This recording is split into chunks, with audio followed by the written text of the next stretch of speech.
Bien, siguiendo la norma del ingeniero Cuello, de que prefiere tratar los temas actuales, no podemos evadir el tema de la situación dominico-haitiana y las aguas del río Masacre, también río Dajabón, en que hay mucha confusión y se está ligando un problema con otras cosas que José Israel nos puede ayudar a echarnos unas gotitas en los ojos y separar el problema migratorio, el problema patriótico, el problema del 27 de febrero de 1844, del problema del uso de las aguas de un río que se encuentra en la frontera dominico-haitiana.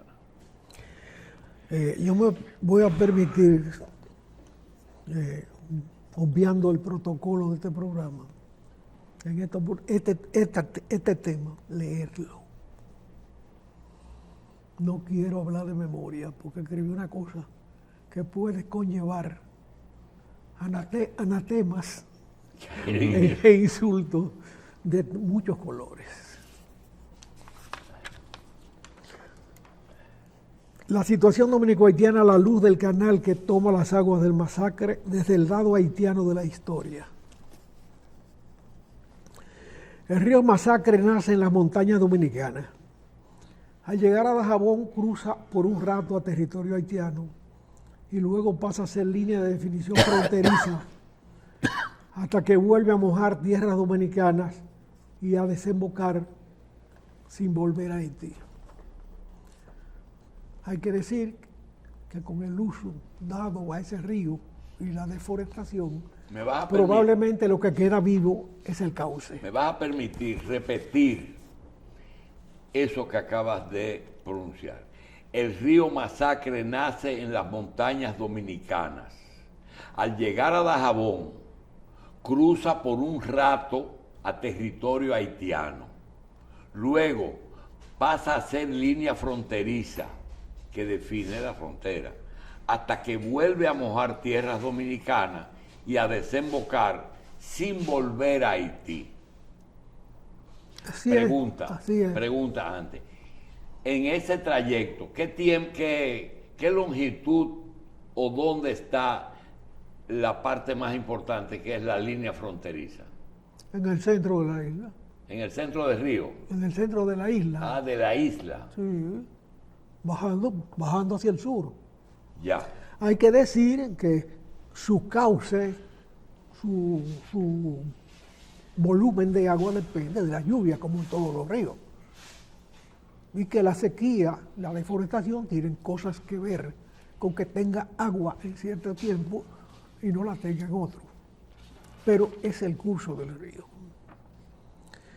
El protocolo para su manejo está definido en documentos de las dos naciones y ratificado por sus instancias válidas, tanto en el Tratado de Límites del 29, que lo negoció Peñavalle en el gobierno de Horacio Vázquez, como en el protocolo de 1935, que se dio a Haití, el Valle de la Miel y otras extensiones territoriales, a lo que debe agregarse un acuerdo más reciente que define el uso de aguas comunes, del cual los dominicanos nunca hemos ejecutado lo que nos toca, porque arranca como una presa de este lado de la historia, carente como es de otro uso que la definición de la reserva de aguas para la operación de un río binacional por nuestra parte. O sea, esa presa tendría el único uso de reservar el agua dominicana. Fíjense lo delicada que es y lo poco productiva que es. Porque no va a producir energía, ni va a producir riego, ni nada de eso. Es simplemente reservar, mantener el control del caudal. Esa es la presa de la que habló el presidente recientemente. Sí, siempre. Dijo que se iba... Hace muchos años que se está hablando de esa presa, pero como no tiene retribución económica, o sea, no es recuperable en términos de dinero, produciendo energía, con riego vendido. Pero la discusión de ese proyecto estaba precisamente en una comisión valga la repetición, de la Comisión Mixta Bilateral, que estaba responsabilizada de discutir esos temas, incluyendo la explotación por parte de Haití de las aguas del río Masacre. Sí, pero eso no se ha hecho. Precisamente la idea mía es el tema de que se posponen las soluciones y se llegue al conflicto. Lo que pasa es que el tratado de 1929 contempla que la explotación de las aguas debe producirse de común acuerdo. Por eso es que ese tema también era estaba dentro de la discusión. Sí, está en la discusión, pero la nación dominicana ha pospuesto permanentemente el tema en cuestión. Ahora, cuando la población haitiana depende de los suministros cotidianos desde el este de la isla común, se hace conciencia de que la presa olvidada debió haberse hecho hace tiempo, porque ya el Masacre no se cruza solo a pies, sino que en camiones y patanas, en todo tipo de transporte, incluido mujeres como bestias de carga, y que a la vez muchísimos dominicanos viven de ese comercio lícito en principio y no tan lícito cuando la necesidad impone aquello de sobrevivir. El cierre de la frontera ordenado y aplaudido simplemente no resuelve el problema de un grupo de haitianos en su territorio que sea encargado de encauzar las aguas que el Masacre derrama sin contenes en su propio espacio vital. Hoy somos los malos de una película que no se hubiese filmado, ni siquiera guionizado, de haberse levantado una pequeña presa en el momento en que los protocolos correspondientes la preveían. Pero de los acuerdos viejos nadie se recuerda. Aunque es mejor tarde que nunca. Para la presa, pero no para los millares que cada día viven como compradores o vendedores en una frontera vibrante de necesidades, de vida y de futuro, aunque sí para las dos naciones que en su día a día común se integran de manera irremisible. Antes que muchas otras, retrasadas ellas, donde hoy y ahora se pelea todavía por los límites. Qué avanzados estamos. La civilización entró en América por el Caribe, dijo don Germán Arciniega en un libro memorable, y ratificó Juan Bosch luego en otro libro importante, incluyendo el hecho de Fidel Castro, que ratificaba el concepto de Arciniega. De Cristóbal Colón a Fidel Castro. Se llama de el Caribe, frontera imperial. De manera que el tema está estudiado. Somos pioneros en el encuentro de las civilizaciones y parece que vamos a ser pioneros en el proceso de integraciones. Las naciones se van definiendo, destruyen los imperios y luego se unifican en un estado mayor de desarrollo. En este caso no está el estado de desarrollo, sino la necesidad de vivir de una isla común. Hay pocas islas que tengan dos naciones. Nosotros somos uno de los ejemplos paradigmáticos de la coexistencia de dos naciones en pugna y de necesidad de convivir, porque eso fue lo que nos tocó en la historia. Y en esto no se toca a nadie de los responsables de la historia. ¿Quiénes son los responsables de la historia? Los que introdujeron, primero, marcaron la esclavitud con el color. La esclavitud no tenía color hasta que aquí se mezclaron las razas. Los eslavos y los esclavos como que suenan igual. Los eslavos eran los esclavos de la Europa antes del Renacimiento. El propio Miguel de Cervantes Saavedra estuvo 5 años como esclavo trabajando en Argelia.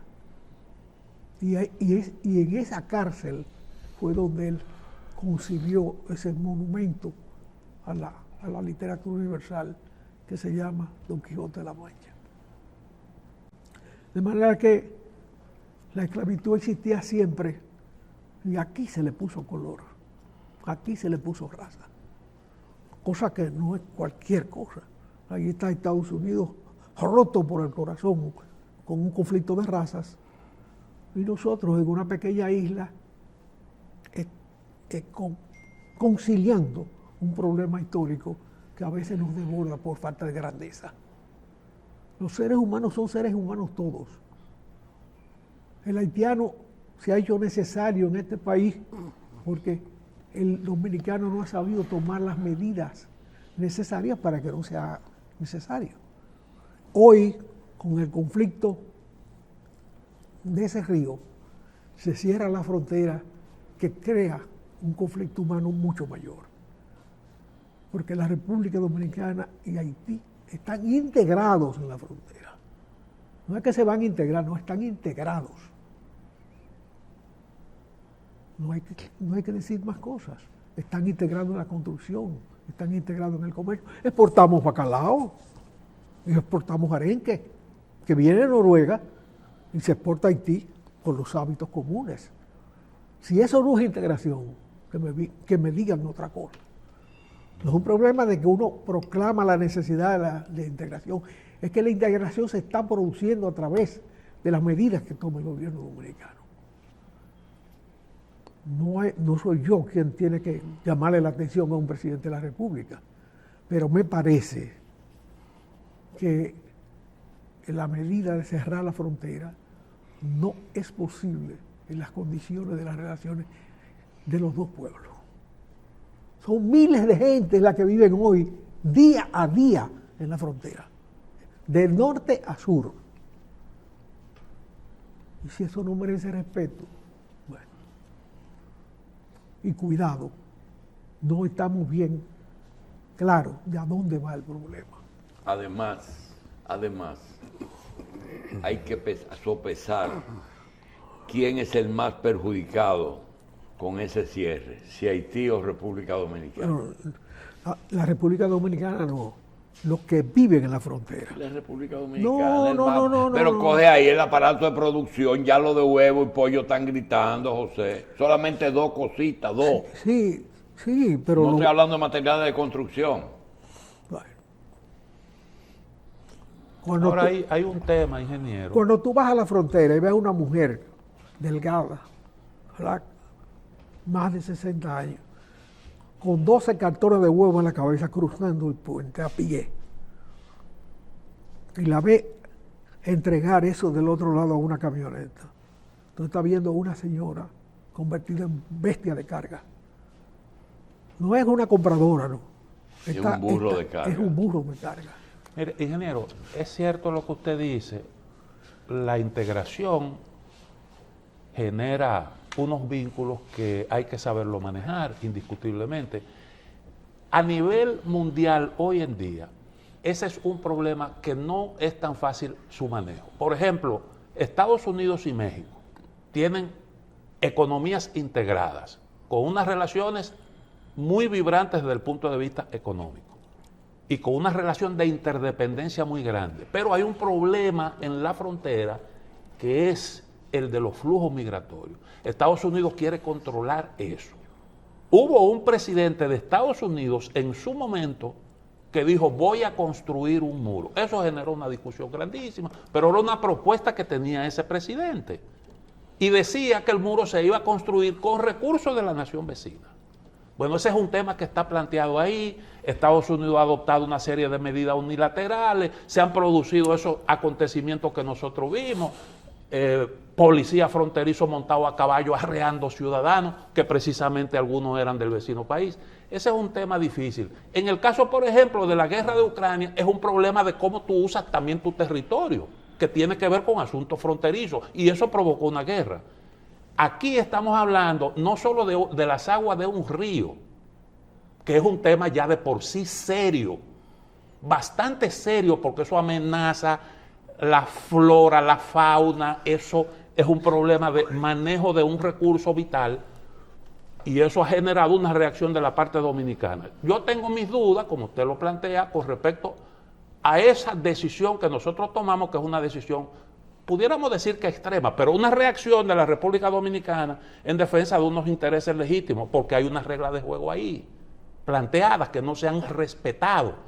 Pero hay un contexto también que tenemos que analizar detenidamente, porque a República Dominicana le han querido imponer muchas cosas. Y Haití con esa decisión no solo quiere manejar un río, quiere manejar la política dominicana también. Porque eso es lo que queremos, eso es lo que no hemos calculado aquí. ¿Cómo repercutiría internamente esa decisión de Haití de reanudar la construcción de eso en un ambiente político de campaña? Eso no es inocente, porque Oye, quienes están detrás de eso son los que encabezan la oposición en Haití al gobierno de Henry. Desde el 29 para acá, que es el último tratado propiamente dicho entre la República Dominicana y Haití, porque el del 35 fue una concesión adicional de Trujillo. Bien. En 1927, yo sé que este espacio no es para leer esto, pero debido a lo que tú señalaste y a lo que está planteando José, hay para la vida de nuestra entidad republicana un peligro más grave, que es la vecindad del imperialismo en la expansiva absorción pródiga en acechanzas del imperialismo angloamericano. Es menos alarmante para la salud de República Dominicana el soplo imperialista que nos llega de Estados Unidos que el oleaje arrollador del funesto mar de carbón que ruge como león encadenado en el circuito que opone sus sueños de expansión, la inmutabilidad legal de las fronteras. Hasta ahora solo nos ha preocupado el imperialismo angloamericano, pero el imperialismo de Haití, irritante, ridículo, tenaz y pretencioso, conspira con mayor terquedad contra la subsistencia de nuestro edificio nacional, digno sin duda de más sólida y firme arquitectura. Haití, como manifiestamente lo demuestran las vinculaciones históricas con la patria dominicana, es una nación esencialmente imperialista. Eso va de mano con lo que tú dices, que quieren imponer cosas. ¿Qué cosas, doctor? Fuera.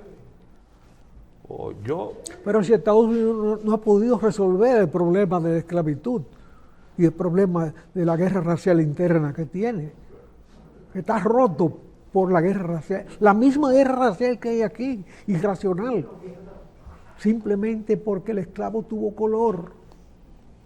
El esclavo dejó de ser esclavo cuando la edad de la humanidad impuso que eso cambiara.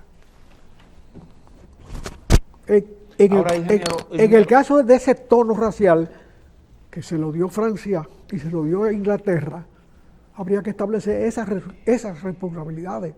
El mayor traficante de esclavos desde África para América fue Inglaterra. Y el que lo utilizó más fue Francia. Ellos son los responsables de esta situación. Ahora, ellos no aceptan esa responsabilidad.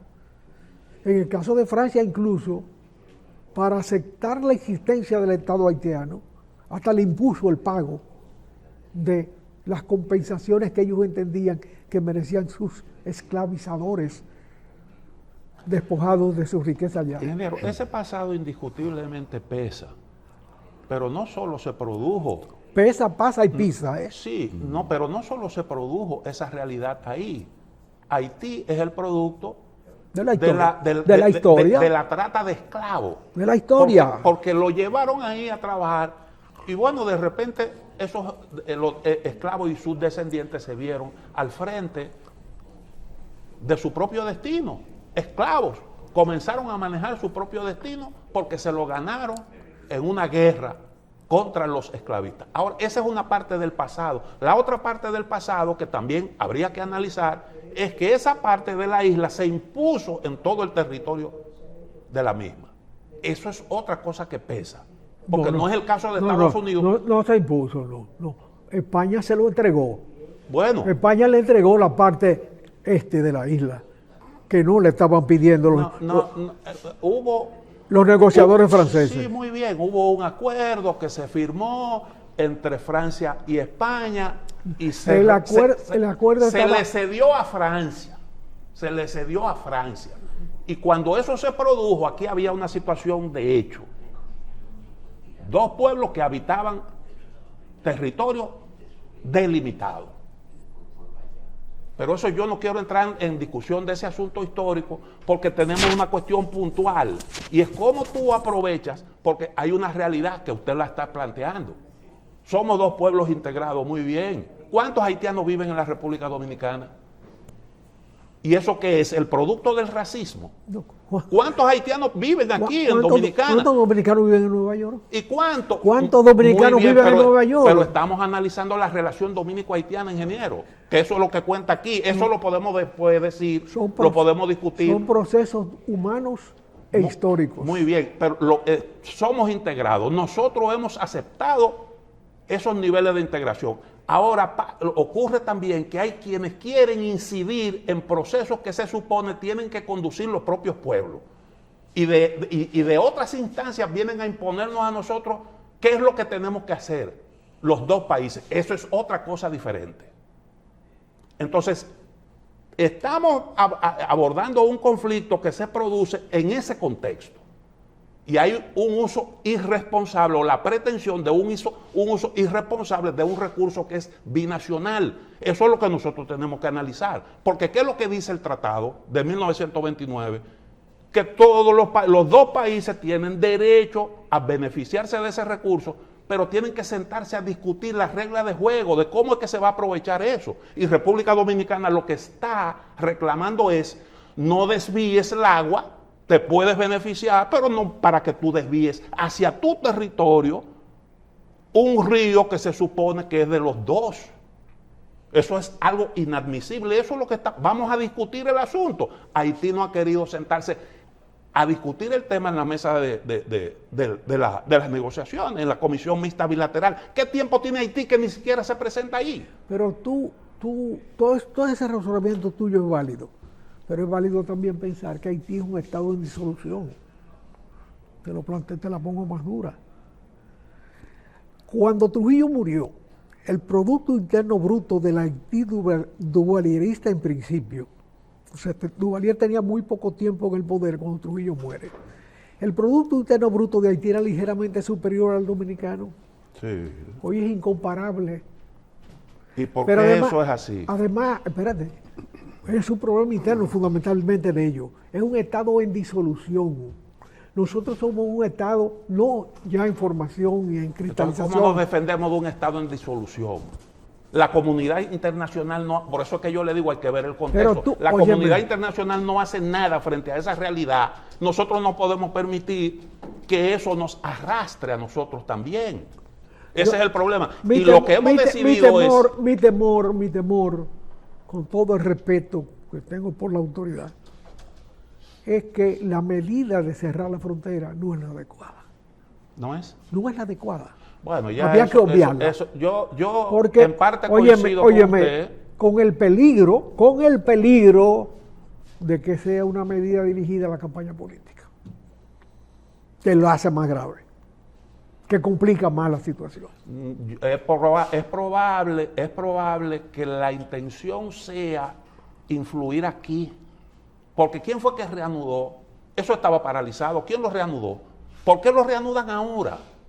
Cuando aquí hay una campaña electoral. Dentro de unos meses vamos a tener... Es que tú le estás pidiendo a un Estado que le mataron al presidente hace más de 2 años y todavía no ha sustituido al presidente, que tome medidas de segundo orden. Pero no se han podido poner de acuerdo para resolver el problema interno que tienen. No, claro. Lo que quiere decir que hay grupos que son bien formados y que tienen capacidad para concebir situaciones de ese tipo. No, tú te declaraste prácticamente enemigo de nosotros, de ese grupo que hoy está en la oposición, porque Ariel Henry aceptó los argumentos dominicanos y paralizó el proyecto. Pero esos grupos, del cual forma parte Claude Joseph, que quiso ser primer ministro después de Moïse, y que es de ese grupo que está acusando al que hoy es presidente de haber participado en el asesinato de Moïse, ese, Claude Joseph. ¿A quién beneficia el crimen? Esa es la ecuación más simple de la policía. ¿A quién beneficia el crimen? No, pero él trató también de beneficiarse de eso. Él pensó que se iba a beneficiar de eso porque él dijo que a él era que le correspondía el puesto, porque él lo estaba ejerciendo en los hechos. Y él trató de beneficiarse de eso. Entonces yo pudiera pensar que fue Claude Joseph. Si usted reanuda eso, usted quiere hacerle un daño, porque ¿qué significaría que Haití se impusiera y desviara el río independientemente del deseo del gobierno de la República Dominicana? ¿A quién eso humillaría? Entonces eso hay que verlo también, eso hay que sopesarlo. Probablemente la medida extrema tenga algo que ver con la intención subyacente en esa decisión. Desde el 29 hasta acá ha habido mucho tiempo para construir la presa irregular El Agua. Se ha pospuesto simplemente porque esa presa no produce ingresos adicionales, no es recuperable en términos de dinero. El cálculo en ese sentido no es el correcto. Hubo mucho tiempo para firmar tratados, por ejemplo, de contratación de braceros. El tratado de contratación de braceros surge de que Trujillo se hace azucarero. O sea, el que mata a los haitianos del 37, el mismo firma el tratado con no recuerdo el presidente haitiano no recuerdo el primer tratado, después que instala Catarey como propio. El primer ingenio de Trujillo fue Catarey, que no se lo compraron los yanquis, sino que lo hizo él, Juan Anselmo Paulino. Y a partir de ahí Trujillo se hace azucarero, entonces firma los tratados de traslado de braceros y retorno de braceros. Y ahí comenzó la cosa. Ahí se destruyó la frontera. Los signos históricos son signos históricos que marcan para siempre los pueblos. Fíjate cómo Inglaterra trasladó decenas de millones de seres humanos de África a América, potenció su economía, desarrolló su país, hizo la revolución industrial, y algunos de esos sujetos que hicieron ese traslado no solamente eran partes de la corte en España, como Francis Drake y esa gente que eran sir allá, sino que tienen estatuas todavía vigentes en las calles de ese país. Ellos no son responsables de eso. La gran pregunta, ingeniero, es ¿qué hacemos frente al hecho de que hay una nación que no tiene instituciones, cuyo presidente admite que tiene dificultades para imponer las reglas dentro de su propio territorio? Es evidente que ¿qué nosotros hacemos? Es evidente. ¿Cómo nos manejamos entonces nosotros para defender los intereses nacionales? Porque eso es lo que está planteado. República Dominicana lo que ha hecho, bueno, usted puede discutir si eso realmente era la medida que debía adoptarse o no, pero estamos reaccionando frente a un asunto que yo creo que solo se ha... Yo no conozco otro caso similar, porque yo sé de muchas diferencias sobre asuntos de diferencias territoriales, de uso de recursos naturales. Hay 80,000 diferendos, pero que un Estado intente desviar un río que es transfronterizo. Yo por primera vez en mi vida oigo hablar de eso. Yo pienso que todos los ríos que son fronterizos en el mundo son conflictivos. Sí, por eso porque le estoy diciendo. Una cosa es la orografía y otra cosa es las naciones. Las naciones tienen una estructura que incluye al ser humano. La orografía es simplemente la distribución y el manejo de la tierra en su conformación geológica, en su capa superior de la conformación geológica. De manera que son dos cosas que van separadas. Pero hay una cosa también. Pero ahí están los americanos poniendo una barrera flotante en el río en Texas. Sí. Pero hubo un juez en Estados Unidos que dijo, eso no se puede poner en el centro, porque ese es un recurso que no le pertenece solo a Estados Unidos ese río es navegable y tú no puedes interrumpir eso. Bueno. Entonces hay instituciones con la debida fortaleza para tomar una decisión de ese tipo. ¿Qué es lo que está pidiendo República Dominicana?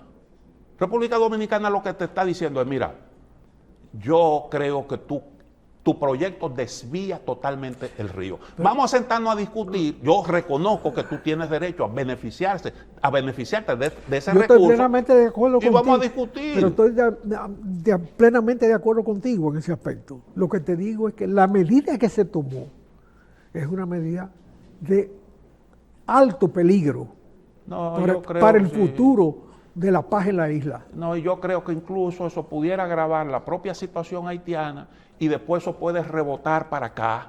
Porque si tú agravas la situación allá, vas a tener mayor presión. Yo entiendo ese punto de vista suyo, porque además de eso, pudiera ser que nosotros nos estuviéramos autoimponiendo sanciones, porque estamos sacrificando los intereses también. No, ya hay hoy gente que no tiene cómo comer en la frontera. Comenzando por las señoras que trasladan huevo en la cabeza y que le pagan por cada cruce que hace, que son muchas. O el niño que cruza con un paquete de hielo desde Dajabón y el capitán que está ahí considera que debe estar preso hasta que se le derrite el hielo, que es el capital de trabajo. Ahora, ¿no pudiera ser ese, ingeniero, el manotazo en la mesa de República Dominicana para decirle a la comunidad internacional, espérate un momentito, mira lo que nosotros tenemos ahí al lado, un Estado fallido, mira lo que es capaz de hacer?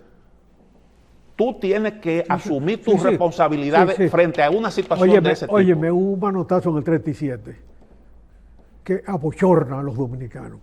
A los dominicanos, no, a la dictadura de Trujillo, porque fue Trujillo el que decidió eso, no los dominicanos. Trujillo, el mismo que cuando fue azucarero hizo los contratos.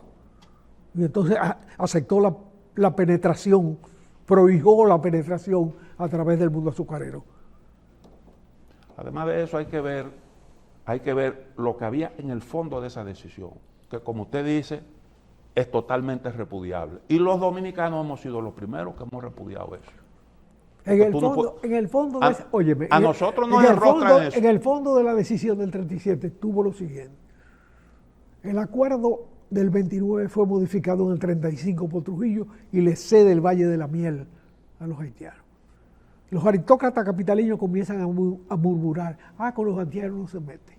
Con los haitianos no se mete, y se metió. A eso que se está refiriendo de alguna manera Balaguer en su artículo, el artículo que reproduce hoy. Ese es un artículo antes de la era de Trujillo. Es un artículo del 29. Sí, pero lo que retrata es una actitud de los haitianos. Porque los haitianos estaban llevando a cabo una ocupación pacífica del territorio de la República Dominicana. Y Trujillo lo que hizo fue que reaccionó frente a eso.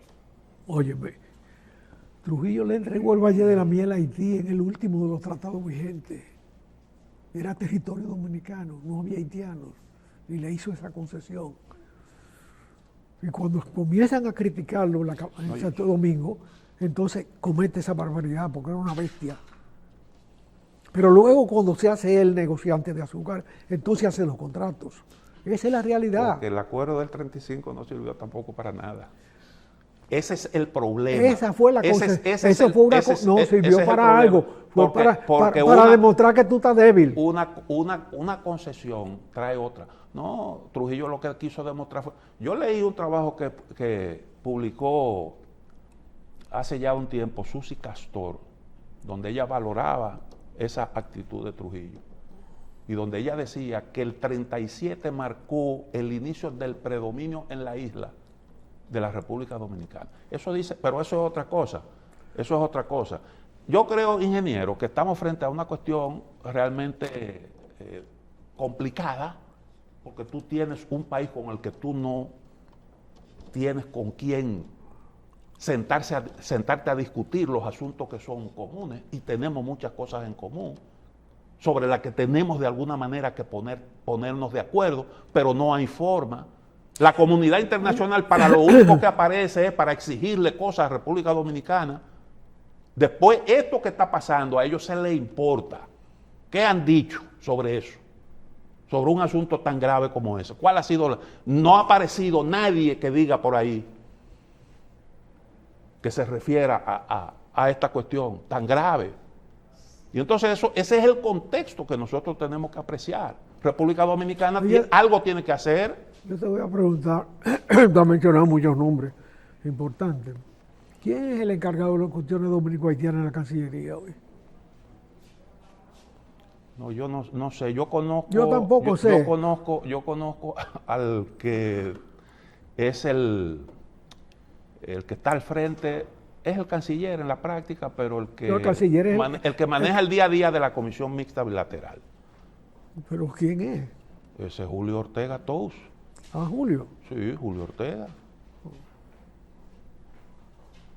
Hasta donde yo tengo entendido. Pues es importante, yo no sabía que Julio tenía esa posición. Sí.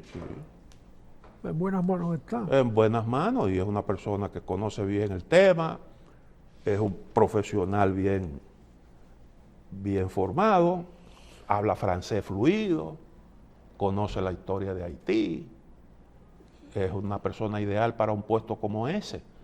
Ahora es difícil porque los haitianos sencillamente no quieren sentarse a negociar. Los haitianos no es un núcleo de seres organizados políticamente. Por eso. Es un asentamiento humano. Por eso yo digo, ingeniero. Y se quiere pensar que es un asentamiento de bestias. Yo digo, ingeniero, que de alguna forma la comunidad internacional ha forzado la parálisis de Haití política. ¿Por qué? Porque la comunidad internacional le está exigiendo a la clase política haitiana que se ponga de acuerdo como una condición para trabajar juntos a favor de la pacificación del país. Si tú le exiges eso a los haitianos, tú estás posponiendo indefinidamente la solución del problema, porque no se van a poner de acuerdo nunca. Entre ellos no se pueden poner de acuerdo, mucho menos con República Dominicana para tratar un asunto tan delicado como este. Mira, la situación haitiana ya, la interna de Haití, tiene dos vías de resolución extremas.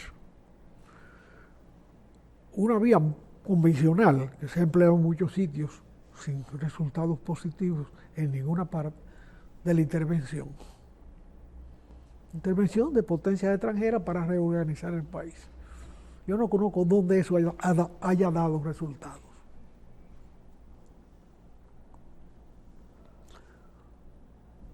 Fíjate que Haití fue ocupado por los americanos más años, en forma simultánea, más años antes y más años después que la República Dominicana. Los efectos institucionales de la ocupación americana aquí todavía están vivos. Hay leyes, hay órdenes ejecutivas de la autoridad americana en función de jefes de Estado del país que están vigentes todavía. Ni siquiera aprendieron a jugar béisbol. ¿Quién? Los haitianos. Estados Unidos a nosotros nos legó el deporte rey. Eso no es cierto. Aquí se jugó béisbol antes de la intervención americana. Antes se jugó. Precisamente en estos días, en la columna erudita, no hay sector más erudito en este país que el sector deportivo. No. Es una dicha tener 5 o 6 gente que se la saben todas, comenzando por amigo acá. Yo digo que los mejores comunicadores, los mejores periodistas nuestros están en el área deportiva. Sí, entonces ahí hay que acoger a ellos. El otro... aquí se jugó béisbol antes que vinieran los americanos. Pero no, es una influencia estadounidense, que es lo que le quiero decir. Ellos tuvieron 20 años. En Afganistán juegan béisbol. En Afganistán hoy juegan béisbol. Y ahí no cogen ni suelo. y mire que decir eso mucho. Aprendieron a jugar béisbol. Yo vi un juego de béisbol. Pero los ingleses no juegan béisbol. No, y aprendieron cricket también. Aprendieron cricket de los británicos. Pero no se compara, la penetración del cricket no se compara con el béisbol. Que por cierto a las mujeres le prohibieron ese deporte. Los talibanes, sí, el cricket, porque es muy popular en Afganistán. Hay una canción folclórica italiana que fue después de la intervención de los Paratumba, después de Mussolini, el fascismo, que dice que tú pareces americano, de que dice de que tú vives a la moda, consumes whisky y soda, de que juegas béisbol, bailas rock and roll, eso es toda esa cosa. Señores, tenemos mucha gente ahí. Vamos a hacer una pausa.